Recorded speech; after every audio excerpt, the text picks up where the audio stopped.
여러분이 인생을 살아갈 때에 이런 말을 들어보셨습니까? 속도보다 중요한 것은 방향이다.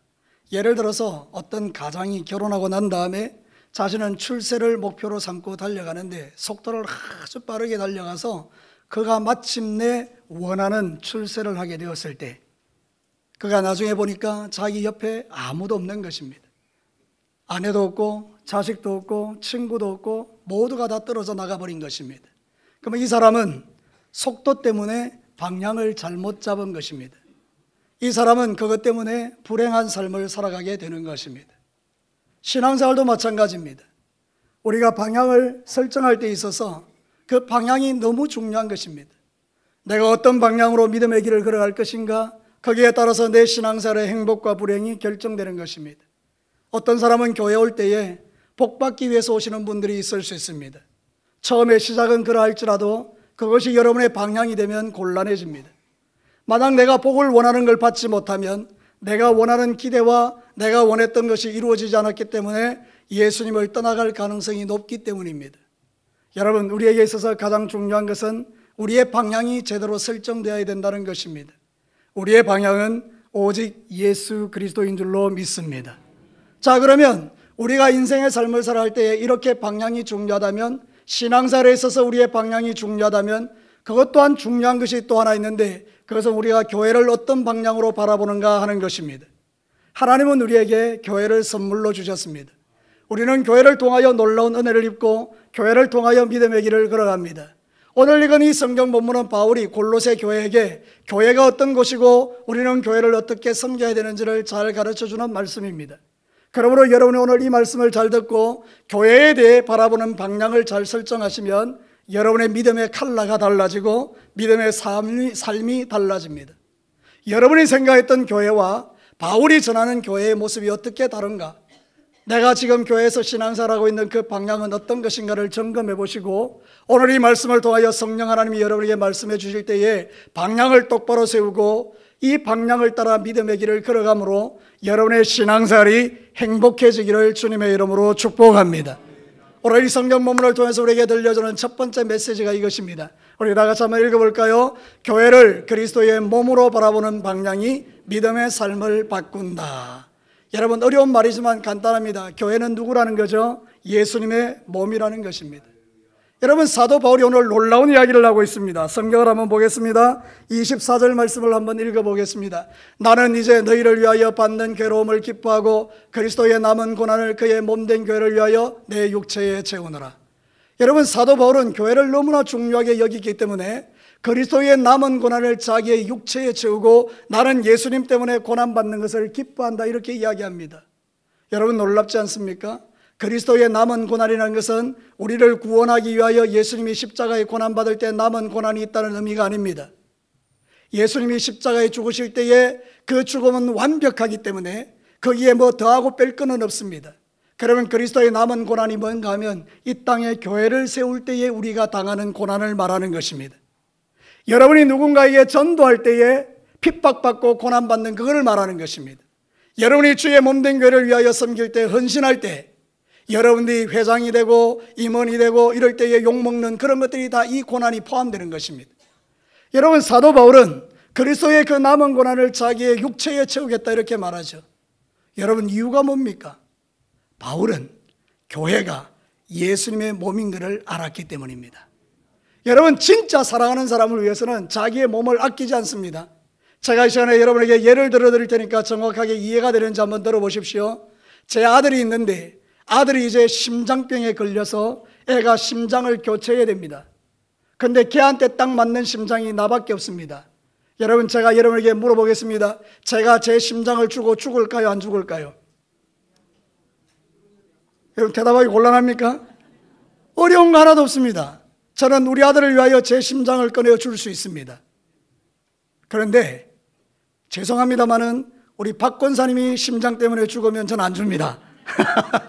여러분, 무슨 이야기인지 아시겠죠? 그리스도의 몸이라는 것, 교회가 그리스도의 몸이라는 것은 너무나 존귀하다는 거예요. 그러니까 사도 바울이 그 그리스도의 몸된 교회를 위해서 자기가 고난받고 자기가 힘들고 자기를 희생하는 게 하나도 자신은 힘들지 않다라고 이야기하는 거예요. 이게 바로 방향성입니다. 그리스도의 몸이라는 것을 교회로 삼고 그 방향을 향하여 나갈 때에 자기의 목숨도 아끼지 않는 그런 삶으로 변화되는 것을 이야기하는 것입니다. 사랑하는 성도들, 우리는 처음에 교회 올 때에 뭔가 유익을 위해서 교회 옵니다. 뭔가 하나라도 얻기 위해서 교회 옵니다. 그런데 교회 와서 보니까 예수님이 나를 위하여 십자가에 피 흘려 죽으시고 나 때문에 끔찍한 고통을 당하시고 내 죄 때문에 예수님이 십자가에 죽으셨다는 그게 너무 마음에 와닿으니까 우리가 저절로 이런 고백을 하게 됩니다. 주님은 날 위하여 생명 주셨는데 나는 주님을 위하여 뭘 드릴까요? 그러면서 기쁘게 내 몸을 주님을 위하여 드릴 수 있게 되는 것입니다. 신앙의 컬러와 색깔이 완전히 달라지는 것이죠. 바라보는 방향이 다르니 삶이 달라지는 게 당연하다 그 말입니다. 여러분, 오늘도 이 말씀이 여러분에게 도전이 되어 여러분의 남은 평생에 교회를 예수님의 몸으로 믿으시고, 그래서 여러분의 인생 가운데 주님의 몸된 교회를 위하여 내 고난을, 내 몸에 담는 고난을 기꺼이 감당하는 그런 믿음의 사람 되시기를 주의 이름으로 축복합니다. 사도행전 20장 28절에 보면 이렇게 말합니다. 여러분은 자기를 위하여 또는 온 양떼를 위하여 삼가라. 성령이 그들 가운데 여러분을 감독자로 삼고 하나님이 자기 피로 사신 교회를 보살피게 하셨느니라. 여러분, 교회는 세상 기관과 다릅니다. 교회는 누구 피로 세워졌다고요? 예수님의 피로 세워진 거예요. 교회는 이 건물이 아닙니다. 여러분 한 사람 한 사람이 교회인데 여러분을 위하여 예수님이 피 흘려 죽으시고 여러분을 구원받게 하셔서 한 사람 한 사람을 모아서 진교교회를 만들었다 그 말입니다. 그러니 교회는 너무나 귀하고 아름다운 것입니다. 여러분 18절 말씀해 보면 그런 말이 나옵니다. 1장 18절, 그는 몸인 교회의 머리시라. 그가 근본이시요 죽은 자들 가운데 먼저 나신 이시니 이는 친히 만물의 어뜸이 되려 하십니다. 교회가 예수님의 몸이라면 교회의 머리는 누구라는 거죠? 예수님이라는 거예요. 이 사실을 믿을 때 머리 대신 예수님을 위하여 내 전체를 다 드려도 아깝지 않는 그런 헌신들을 하게 된다는 뜻이에요. 여러분, 교회 와서 충성하는 게 힘드십니까? 그러면 예수님이 여러분을 위하여 죽은 십자가를 생각하십시오. 교회 오셨는데 자존심 상하는 일이 생겼습니까? 그러면 여러분 때문에 빨가벗겨져서 십자가에 고통당하신 주님을 묵상하십시오. 여러분이 만약에 교회에 오셔서 내가 생각했던 것보다 훨씬 좋은 일들이 일어나지 않는다 할 때 나를 위하여 구원하기 위하여 십자가에 죽으신 예수님, 교회의 머리이신 예수님을 생각하면 그 안에서 모든 게 다 풀어진다는 그런 뜻입니다. 중요한 게 한 가지 더 있습니다. 교회가 머리가 예수님이라면 몸은 머리의 명령을 따라 순종할 때 행복해진다는 것입니다. 다시 말씀드립니다. 머리가 명령하는 대로 몸이 순종해야 행복해집니다. 여러분들이 잘 이해를 못하시는 것 같아서 제가 설명 한번 드릴게요. 머리가 이렇게 이야기합니다. 밥 먹어라. 그러면 여러분 몸은 어떻게 해야 됩니까? 머리가 명령하는 대로 밥을 먹어야 건강해집니다. 근데 이 건방진 몸이 이렇게 말하는 겁니다. 머리가 밥 먹어라 이렇게 이야기하는, 싫어, 안 먹을래. 그럼 어떻게 되죠? 나중에 빼짝 말라서 뼈만 남게 되고 결국은 나중에 죽게 되는 거죠. 반대로 머리가 말합니다. 그만 먹어라. 예, 우리 모든 여성 동지들이 이미 이 이해하고 있는 것처럼 머리가 분명히 명령합니다. 그만 먹어라. 그런데 싫어. 그리고 계속 퍼먹습니다. 그럼 몸이 어떻게 됩니까? 내가 원치 않는 온갖 종류의 성인병이 들어오는 것입니다. 머리가 명령한 대로 순종하는 것은 행복으로 가는 길입니다.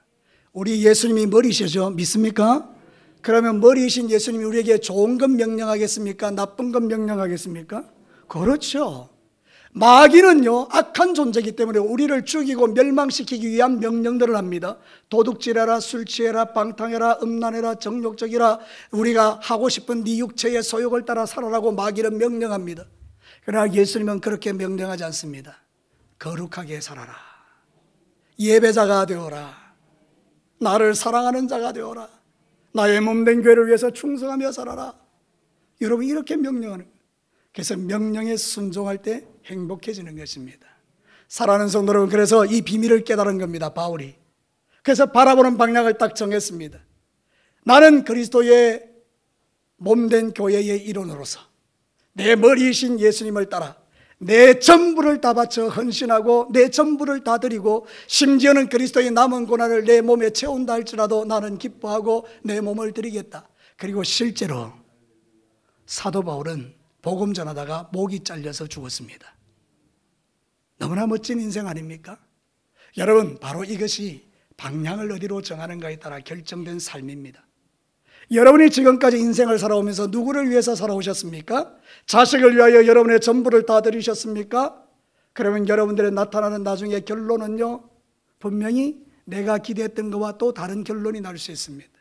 그러나 여러분의 평생을 주를 위하여 사셨습니까? 그럼 여러분의 나타나는 결론은 너무나 놀라운 것이 되는 것입니다. 여러분, 우리가 진짜 나를 위한 길이 뭐냐? 그것은 머리이신 예수님에게 순종하는 것입니다. 에베소서 4장 15절과 16절에 이렇게 말합니다. 오직 사랑 안에서 참된 것을 하여 범사에 그에게까지 예수님에게지 잘할지라. 그는 머리니 곧 그리스도라. 그에게서 온몸이 각 마디를 통하여 도움을 받음으로 연결되고 결합되어 각 지체의 분량대로 역사하여 그 몸을 자라게 하며 사랑 안에서 어떻게 한다고요? 스스로 세우느니라. 우리가 머리이신 예수님을 사랑하면 내 전부를 다 드릴 수 있다는 거예요. 이 예배 시간이 힘들지 않다는 거예요. 여러분이 드리는 기도가 행복하다는 거예요. 여러분이 드리는 모든 삶이 다 행복한 줄로 믿습니다. 여러분을 아끼지 말고 주님에게 여러분 자신을 드릴 수 있게 되기를 주의 이름으로 축복합니다. 이게 진짜 우리의 삶의 방향을 바꾸는 그런 삶이라는 거예요. 바라보는 방향이 딱 달라지니까 삶의 결과가 달라지니까 다 달라집니다. 여러분, 교회는 그렇게 귀한 곳입니다. 교회는 예수님이 머리고 우리는 그의 몸입니다. 몸된 우리가 주님의 머리인 명령을 잘 따라서 순종하면 우리의 인생이 행복해지는 것입니다. 오늘 여러분들 신앙생활 하실 때마다 이 방향을 바로 세우고 예수님을 위하여 여러분의 삶을 살아내시기를 주의 이름으로 축복합니다. 자, 두 번째 한번 볼까요? 같이 한번 읽어볼까요? 교회를 은혜의 통로로 바라보는 방향이 믿음의 삶을 바꾼다. 인간의 몸이라는 것은 영양분을 먹어야 섭취를 하고 건강해지는 것이죠. 그래서 몸이 활동도 하고 막 그렇게 하는 거예요. 그런데 어떤 경우에 내가 음식 먹기를 중단하면 아까도 말했지만 점점 죽게 되는데요. 키에르케고라는 철학자가 있습니다. 그 사람이 이런 책을 지었습니다. 절망에 이르는 병. 여러분, 우리는 죽음에 이르는 병. 그래서 이 사람의 결론이 뭔가 하면 절망이 죽음에 이르는 병이라고 말했습니다. 여러분, 절망하면요, 먹는 것도 귀찮아지고요, 사는 게 귀찮아집니다. 그래서 사람들이 자살을 선택하는 것입니다. 그런데 이것은 올바른 길이 아닌 거 아시죠? 여러분, 우리는 절망적인 존재가 아닙니다. 사랑하는 성도 여러분, 우리가 이 땅의 삶을 살아갈 때 우리는 은혜의 공급자인 하나님이 계십니다. 우리가 절망의 순간에도 일어설 수 있는 힘을 하나님이 공급해 주십니다. 그래서 우리가 사는 겁니다. 죽어야 되겠다 그 순간에도 하나님께서 내 마음을 바꾸십니다. 은혜를 주셔서 바꾸십니다. 말씀을 듣다가 살기를 결정하는 사람이 얼마나 많은지 모릅니다. 제가 들었던 이야기 중에도 그런 이야기가 있습니다. 자살하기 전에 한번 내가 교회 가서 무슨 이야기나 한번 들어보자. 그래서 교회에 앉아서 이제 이 설교만 듣고 이 예배만 드리고 자기는 이제 자살하러 갈 건데, 그날에 하나님께서 그에게 말씀해 주신 것입니다. 너는 내 아들이라. 네 생명은 귀하다. 너 죽지 마. 이렇게 정확하게 자기의 마음에 음성으로 들려줄 때에 인간이 달라지고 행복해지는 것입니다. 사랑하는 성도 여러분, 하나님 우리를 결코 절망적 존재로 부르지 않았습니다. 하나님 우리에게 소망을 주신 줄로 믿습니다. 그래서 하나님의 은혜가 임하면 죽은 자도 사는 거예요. 절대로 절망하지 않습니다. 지금 여러분이 환경과 여건이 아무리 힘들고 어려워도 여러분의 마음에 계시는 예수님과 하나님을 붙드시면 여러분 이겨낼 수 있으십니다. 성경은 말합니다. 에스겔 37장 9절과 10절에 또 내게 이르시되 인자야 너는 생기를 향하여 대언하라. 생기에게 대언하여 이르기를 주 여호와께서 이같이 말씀하시기를 생기야 사방에서부터 와서 이 죽음을 당한 자에게 불어서 살아나게 하라 하셨다라. 하나님의 생기, 생명의 역사, 생명의 기운을 죽은 자에게 불어넣으니까 죽은 자가 산다는 거예요. 여러분, 에스겔 37장의 환상이죠. 마른 뼈를 향하여 생기로 명령하니까 마른 뼈가 살아나 큰 군대가 되죠. 여러분, 이게 바로 복음입니다. 저와 여러분은 절대로 죽을 자들이 아닙니다. 여러분은 하나님이 은혜를 공급하셔서 살아나게 만들 자들입니다. 그래서 교회가 필요한 것입니다. 교회는 여러분들에게 은혜를 공급하는 하나님의 통로인 것입니다. 오늘 본문의 놀라운 비결을 하나 발견하죠. 27절 한번 보겠습니다. 다 같이 한번 읽어볼까요? 하나님이 그들로 하여금 이 비밀의 영광이 이방인 가운데 얼마나 풍성한지를 알게 하려 하심이라. 이 비밀은 너희 안에 계시는 그리스도니 곧 영광의 소망이시니라. 여러분, 예수님은 이 땅에 사람의 몸을 입고 오셨습니다. 그런데 그분은 단 1분 1초도 절망하지 않으셨습니다. 심지어는 자기가 사랑하는 제자였던 가룟 유다가 자기를 팔아먹을 때도 주님은 절망하지 않으셨습니다. 우리 같으면 자기가 3년 동안 길렀던 제자들이 예수님 배반하고 다 도망치면 절망할 것입니다. 그런데 여러분, 예수님은 1분 1초도 절망하지 않으셨습니다. 예수님은 십자가에 자신의 몸을 다 드리면서 우리를 구원할 놀라운 소망을 가지셨습니다. 그래서 예수님은 십자가에 기꺼이 죽으셨고요, 3일 만에 부활하셨고요, 성천하셔서 하나님의 보좌 우편에 앉아 계시고요, 지금도 우리를 위하여 기도하고 계시고요, 그리고 때가 되면 영광의 구름을 타고 이 땅으로 재림하셔서 당신을 신실하게 믿는 저와 여러분을 하늘나라로 데려가게 하실 줄로 믿습니다. 이게 우리의 소망이에요. 영광의 소망이에요. 교회에 오면 이런 소망을 갖게 되는 거예요. 힘들고 어려워도요, 죽을 것 같아도요, 심지어는 그것 때문에 결국 내가 죽을지라도요, 괜찮아요. 왜냐하면 내가 죽고 깨어나면 어디에서 깨어나니까? 영원한 천국에서 깨어나니까. 이게 우리에게 주신 하나님의 소망이고 교회를 이 땅에 세우신 이유예요. 교회에 와야 이 이야기를 듣습니다. 교회에 와야 예배 드릴 때 여러분이 이 말씀을 듣게 되는 것입니다. 사랑하는 성도 여러분, 하나님은 이 일을 위하여 우리에게 교회를 세우셨어요. 교회는 은혜의 통로입니다.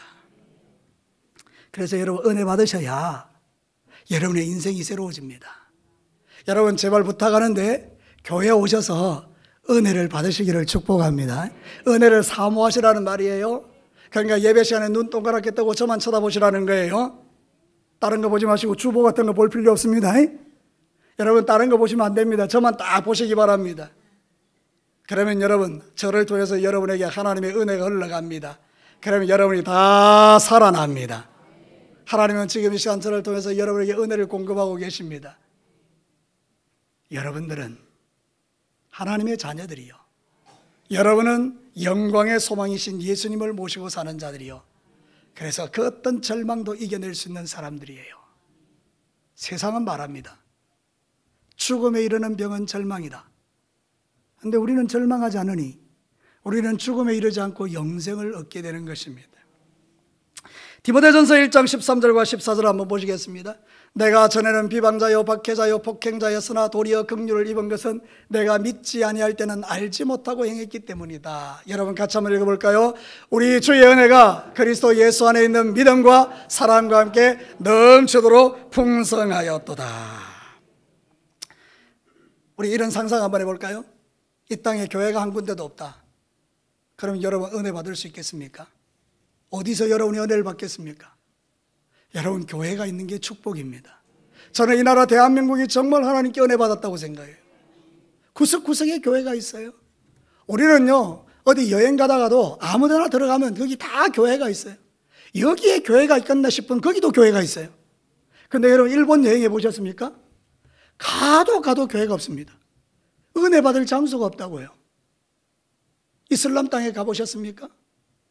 가도 은혜 받을 장소가 없습니다. 교회가 없다는 거예요, 교회가. 그런데 여러분, 저기 멀리에서 십자가 딱 걸어놓은 교회를 발견하는 순간 그 십자가만 봐도 거기에서 막 하나님의 은혜가 막 나한테 강수같이 흘러오는 거예요. 이게 바로 하나님이 교회를 통하여 우리에게 주시는 은혜예요. 여러분, 진교회가 있음을 감사하시기를 축복합니다. 내가 어쩌다가 이 교회에 와가지고 이런 이야기 하시면 안 되고, 여러분, 이 교회가 있음이 감사한 거예요.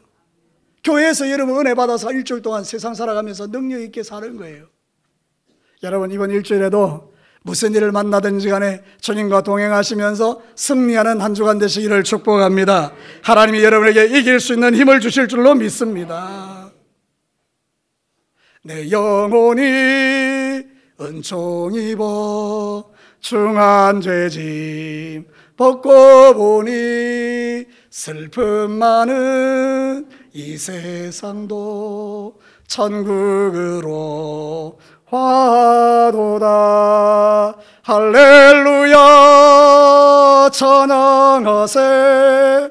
내 모든 죄 사함받고 주 예수와 동행하니 그 어디나 하늘나라. 할렐루야. 성경에서는 이거를 새 노래라고 말합니다. 세상 사람들이 부를 수 없는, 예수 믿는 사람만이 부를 수 있는 새 노래, 이 새 노래를 우리에게 주셨어요. 내 영혼이 은총을 받으면 내가 있는 그 모든 것이 뭐가 된다고요? 하나님 나라, 천국이 되는 것입니다. 여기가 하나님 나라 천국인 줄로 믿습니다. 그러니까 여러분, 교회가 있다는 게 너무 행복하지 않습니까? 여러분, 진교교회가 있다는 게 너무 행복하지 않습니까? 이런 아멘을 기대하지 않았습니다. 조금만 더 큰 아멘을 기대합니다. 여러분, 진교교회가 있는 게 너무 좋지 않습니까? 아멘입니다. 그렇습니다. 마지막 세 번째입니다. 우리가 한번 읽어볼까요? 교회를 영적 성숙의 장으로 바라보는 방향이 믿음의 삶을 바꾼다. 여러분, 예수 그리스도를 믿음으로 말미암아 우리에게 놀라운 구원을 주시고 교회를 주셔서 이 교회가 뭘 바라보는가 그랬을 때 영적 성장을 이루는 통로라는 거예요. 여러분, 성경 한번 보겠습니다. 28절 29절 이렇게 말하고 있죠. 우리가 그를 전파하여 각 사람을 권하고 모든 지혜로 각 사람을 가르치면 각 사람을 그리스도 안에서 어떤 자로? 완전한 자로 세우려 함이니. 그 다음 여러분 읽어보십시오. 이를 위하여 나도 내 속에서 능력으로 역사하시는 이의 역사를 따라 힘을 다하여 수고하노라. 사도 바울이 지금 뭐 이야기하는가 하면 여러분, 영적으로 성장하는 것을 위하여 자기가 힘을 다하여 수고한다는 거예요. 여러분, 신앙사는요 제자리에 있는 게 아니고 자꾸 어떻게 해야 된다는 거죠? 자라나야 된다는 거예요. 자라나야 된다는 거예요. 문제는 무엇입니까? 성장하지 않는 것입니다. 왜 성장하지 않습니까? 말씀을 믿지 않기 때문입니다. 말씀을 듣지 않기 때문입니다. 말씀을 사모하지 않기 때문입니다. 말씀을 잘 들으면 믿음은 자라게 되어 있습니다.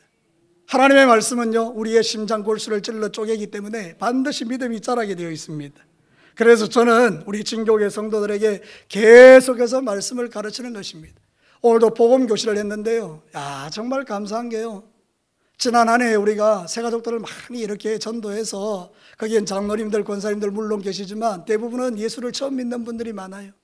그들에게 복음을 전가하고 복음을 가르치는데 얼마나 내 마음이 기쁜지요. 여러분, 세상에서 가장 기쁜 게 뭔지 아십니까? 이 세상에서 한 사람이 예수 모르고 살다가 예수 믿고 구원받아 하나님의 자녀가 되는, 이게 제일 기쁜 거예요. 그리고 그 사람이 믿음으로 잘 자라나서 집사가 되고, 마음 상했어요 벌써. 자, 여러분, 그 사람이 집사가 되고 권사가 되고 안수집사가 되고 장로가 되고 이렇게 교회를 섬기는 이 잘 성장이, 이게 너무 행복하지 않습니까? 하나님 너무 기뻐하시는 거예요. 에베소서 4장 13절과 14절에 본 말이에요. 우리가 다 하나님의 아들을 믿는 것과 아는 일이 하나가 되어 온전한 사람을 이루어 그리스도의 장성한 분량이 충만한 데까지 이르리니. 그 다음 여러분들 읽어보십시오. 중요합니다. 시작. 이는 우리가 이제부터 어린아이가 되지 아니하여 사람의 속임수와 간사한 유혹에 빠져 온갖 교훈의 풍조에 밀려 요동하지 않게 하려 함이라. 여러분, 오늘 성경 본문 28절에 보면 완전한 자라고 나올 때 그 완전하다는 게 뭔가 하면 텔레이오스인데, 이게 충분히 자랐다, 성숙하다 그런 뜻이에요. 그럼 이 반대되는 말이 뭔가 하면 어린아이 같다, 미성숙하다 그런 뜻이에요. 그러니까 여러분, 아까 읽었던 그 말씀 속에 어린아이들의 특징이 뭡니까? 세상 풍조에 흔들리는 거예요. 사람의 속임수에 넘어가는 거예요. 마귀가 시키는 대로 악한 일을 하는 거예요. 이게 어린아이라는 거예요. 그런데 이게 자라나면 그렇게 안 된다는 거죠. 여러분들 진짜 영적으로 성장하는 게 축복입니다. 여러분, 믿음이 어린아이 같이 그냥 제자리에 머물러서 미성숙하여서 나만 바라봐 이러고, 뭐 조금만 하면 막 짜증내고, 조금만 하면 불평하고, 조금만 하면 막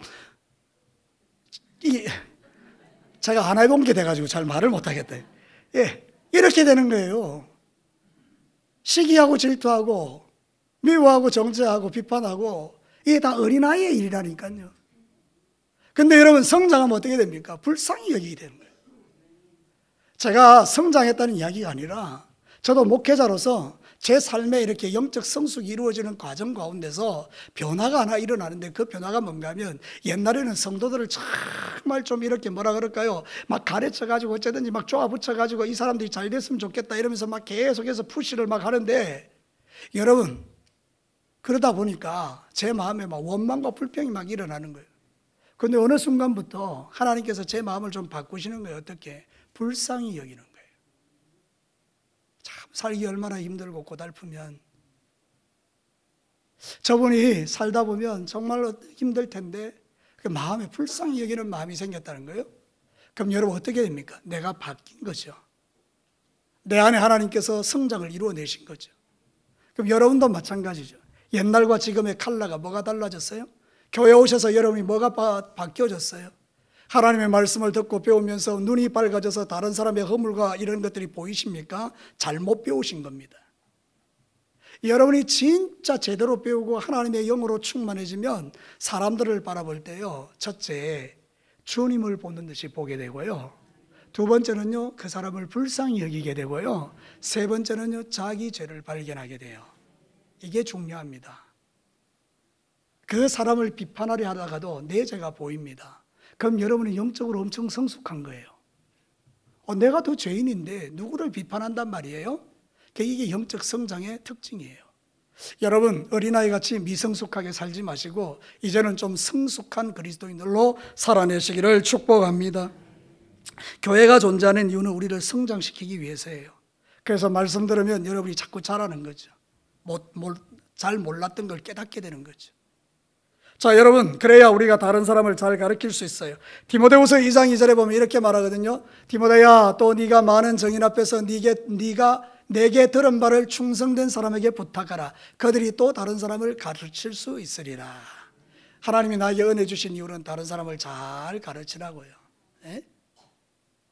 제가 목회를 해보니까 세 가족이 왔어요. 근데 어떤 사람을 만나면요, 믿음이 정말 급속도로 성장해요. 그분에게서 좋은 걸 배웠어. 근데 거의 그런 경우는 없지만 사람 잘못 만나니까 그 사람의 나쁜 모습을 닮아가요. 여러분, 우리는 어떤 존재가 되어야 되죠? 교회 안에 새 가족들이 많이 들어오면 나를 통해서 어떤 게 흘러가게 해야 돼요? 좋은 게 흘러가게 돼요. 그럼 영적 성장이 여러분이 일어나야 되죠, 그렇죠? 여러분이 알아야 가르쳐 줄 거 아닙니까? 여러분, 교회는요, 덮어놓고 믿는 데가 아닙니다. 교회는 말씀을 제대로 배우고 알아서 믿는 겁니다. 성경 말씀을 우리에게 주셨잖아요. 아셔야 돼요. 그래서 여러분들은 말씀을 배우고 듣는 일에 집중하셔야 되는데, 성경이 뭐라고 말하죠? 믿음은 어디서 나고요? 들음에서 나고, 들음은 그리스도의 말씀으로 말미암아요. 그러니까 여러분, 잘 들으면 믿음이 자랍니다. 여러분의 방향을 그렇게 설정하시고요, 어린아이 같은 신앙생활을 버리고 영적으로 성숙해지시기를 주의 이름으로 축복합니다. 말씀을 마치겠습니다. 여러분, 교회를 예수님의 몸으로 딱 바라보게 되면, 예수님의 몸을 위해서 내 몸에 있는 모든 것들을 다 주님을 위해서 드려도 아깝지 않는 그리스도의 남은 고난을 내 육체에 채우는 게 힘들지 않게 됩니다. 그래서 교회를 위해서 충성하게 됩니다. 교회를 바라보는 이 방향이 달라지면요, 은혜의 통로인 줄 알고 은혜를 사모하게 되어 있습니다. 하나님, 나에게 은혜 주십시오. 그래서 예배드리는 여러분의 눈빛이 달라지는 거예요. 막 몸을 비틀고요, 어쩔 줄 모르고 이렇게 되지 않습니다. 그 한 시간을 딱 집중해서 말씀을 딱 듣는 것입니다. 그러면 어떤 일이랍니까? 영적인 성장이 막 일어납니다. 믿음이 막 생기는 겁니다. 그래서 여러분이 어린아이 일을 버리고 장성한 자가 되어 다른 사람을 불쌍히 여기고 용서하게 되고 예수님처럼 보게 되고, 결정적인 순간에는 내 죄를 발견하고 철저하게 회개하는 멋진 인생으로 바뀌어진다니까요. 여러분, 바라보는 게 달라지면 삶이 달라집니다. 이제 여러분들이 예수님을 바라보고 믿음생활 잘하셔서 여러분의 신앙의 컬러가 지금보다 훨씬 멋진 신앙의 사람들로 성장해 가시기를 주님의 이름으로 축복합니다. 기도하겠습니다.